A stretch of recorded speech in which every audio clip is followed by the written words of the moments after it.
Miss Brodie, we were wondering if you would like any company for the rest of the day. You are most considerate, Jenny, but I think I would like to be alone for a while.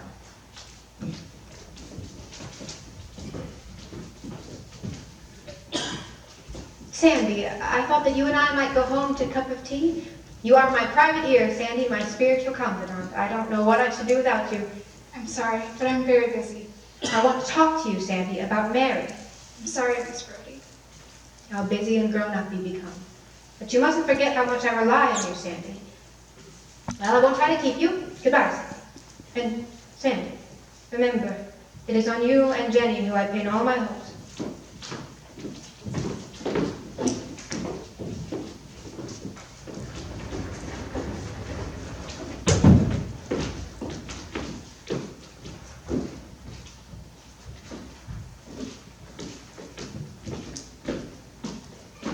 Sandy, my word, you startled me. I was just about to lock up. What a day this has been. Everything, sixes and sevens.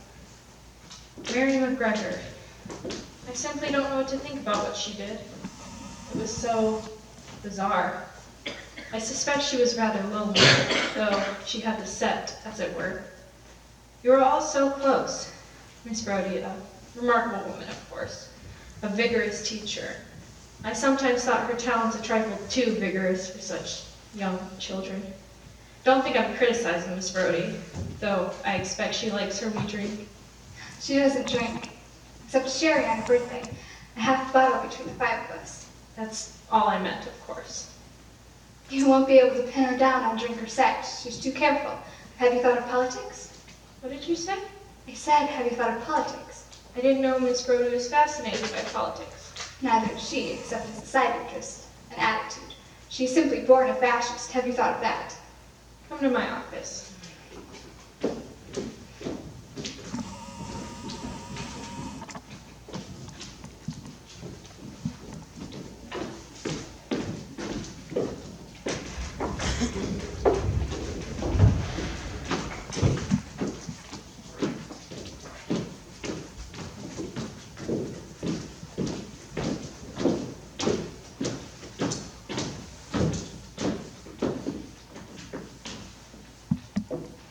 And it is the Board of Governors' decision that you shall leave the school today. If you prefer, you may leave directly from this office, and I shall have your belongings sent to you. Miss Brodie, I seriously considered whether I ought to tell you this, though I think now perhaps I should. It was one of your own girls, your set, that put the inquiry in motion. So you see, Miss Brodie, this judgment against you is rather far-reaching. I hope you consider this when you do finally stop to examine your conscience. Goodbye, Miss Brodie. Oh, and I'm sure you've been made aware of the little celebration this afternoon honoring Mr. Lowther and Miss Lockhart. I shall make your apologies, if you like.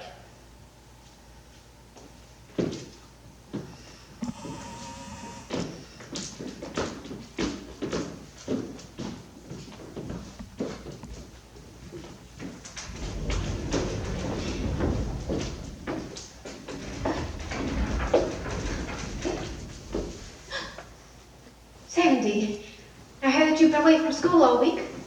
Not that missing classes have any great concern, of course. I find that clever scholars are too often held back by dull and unimaginative teachers. Sandy, I believe I am past my prime. I reckon on my prime lasting until I was at least 50. Are you listening, Sandy? Yes, Miss Brodie. I have been dismissed from Marshall Lane. I have been accused of teaching treason and sedition to my students, being transported for radicalism, like Thomas Muir on Hunter's Hill. Sandy, I had to see you. You would not believe this, but Miss McKay stated flatly that it was one of my own set who betrayed me. It was Monica, of course. See, you were not surprised. There is very little soul behind all of Monica's easy emotion. Monica is a loyal girl. She betrayed me. I renounced the man I love. I gave up Teddy Lloyd to consecrate my life to you girls, to you and Jenny and Monica. Why would Monica do it? Miss Brodie, you mustn't blame Monica. Jenny. There is at least Jenny. She and Mr. Lloyd will soon be lovers. Perhaps with Jenny, she will help him. He will give up painting and prepare an exhibition. Jenny will know, through me, how to help him. I have that. Do you think you are Providence, that you can ordain love? What? You haven't pulled it off. Jenny will not be Teddy Lloyd's lover, and I will not be your spy, your secret service. My spy? What on earth are you talking about? I have been dismissed from Marcia Blaine. Why are you standing there talking about Providence and the Secret Service? What's the matter with you? Are you running a fever? No, not a fever. Then whatever are you talking about? I am Teddy's lover. What? I am Teddy's lover. Is that so hard to believe? What does it matter to you which one of us it is? It doesn't seem to have mattered to Teddy. You are Teddy's lover. Yes. Whatever possessed you? He is a Roman Catholic. How could a girl with a mind of her own, a girl with insight, have to do with a man who can't think for himself? That doesn't seem to have bothered either of us, does it? We were neither of us interested in his mind. How dare you speak to me in this manner? I don't understand. I don't seem to understand what has happened to everyone. Where has everyone gone? Only Mary is gone. What has Mary got to do with... It's Brodie. Mary McGregor is dead. Oh. Poor Mary. Are you aware of the order of importance in which you place your anxieties? 1, you have been betrayed. 2, who is or who is not to be your proxy in Teddy Lloyd's bed. And 3, Mary's death. Miss Brodie, are you not concerned at all over Mary's death? I grieve for Mary. It was because of you she went. Because of me, it was her brother. That poor unfortunate girl hadn't anyone else in the world. No, she had you. That was her misfortune. To please you, that silly, stupid girl ran off and placed herself under a bomb. And you don't feel responsible for that? No. No, I feel responsible for giving her the ideal, yes, the ideals that sent her to Spain. By the way she died, Mary McGregor illuminated her life. She died a heroine. She died a fool. Running off to fight for Spain, wasn't that just like Mary? Her brother was headed for the wrong army. Mary was headed for the wrong side. Mary McGregor. Mary McGregor. I always used to wonder why you called Mary by her full name. I think it was because you had a hard time remembering who she was. Poor, dim Mary. I was devoted to Mary. No, she only appealed to your vanity. What has happened? Why have you turned against me, you most of all? What have I done to you? You aren't good for people. In what way? In what way, Sandy, was I not good for you? You are unwholesome and dangerous and should not be exposed to children. How can you think it? How can you think that I would harm you? But you have. You have harmed me. How? You've murdered Mary. It was you who betrayed me. No, I simply put a stop to you, Miss Brodie. You have assassinated me. Why must you always strike attitudes? You really are a ridiculous woman. Well, what will you do now? Do? I don't know. But I am a descendant, do not forget, of William Brodie, a man of substance, a cabinet maker, and a member of the town council of Edinburgh, keeper of 2 mistresses who bore him 5 children between them. Eventually he was a wanted bank robber for having robbed the excise office, not that he needed the money. Oh no, he was a robber for the sake of the danger. He died cheerfully on a gibbet of his own designing in 1788. That is the stuff I am made of. I should have known you advised like Phoenix, but I shall not have to worry about you. Yes, I expect that is to be your gift, isn't it, Sandy? To kill without concern. It is you who are dangerous. That is not true. You understand nothing of the truth. I think you better go now.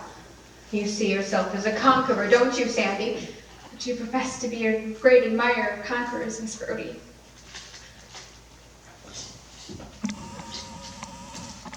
Goodbye, Miss Brodie. Assassin!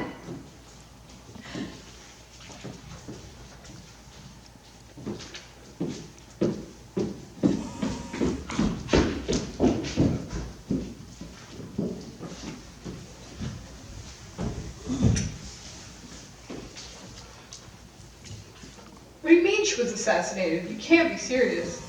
Assassinated was, of course, Miss Brodie's own word. She possessed a colorful vocabulary. But what actually happened to her, do you know? She was accused of causing her girl's death, called a murderess. She was dismissed from her post immediately. You said she was accused. Was she guilty? Oh, she was very guilty and very innocent. Depends which illusion one subscribes to. The illusionist creates his own reality. Creates its own reality. But Sister Helena, such a statement is a direct contradiction to everything you told me tonight. Is it? You are the author of a very famous book, every page of which is a polemic against illusion. One should never take a book too seriously. A book, any book, can never be more than the author's opinions, his illusions, if you will, at the moment of writing. So are you saying you've come to have different opinions since writing your book? Since just this moment. I simply had not realized that my book was just one more attempt to get Miss Brodie to acknowledge me. How innocent we all are. Isn't it all funny? Perhaps you will not like to answer this question, but I would like to ask you if what happened to Miss Brodie is in any way responsible for your decision to enter the convent? Miss Brodie despised what she called the common moral code. She absolved herself from it, and us girls followed her example. As a direct result of this abandon, I was given a copy of The City of God by a painter, one of Miss Brodie's most persistent admirers. He gave it to me as a consolation prize, because I was just not lovable. Was this the artist's judgment or your own? Oh, I think it was Miss Brodie's. Little girls, I am in the business with old heads and young shoulders, and all my pupils are the correct and the correct. Give me a girl at an impressionably young age, and she is mine for life.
As long as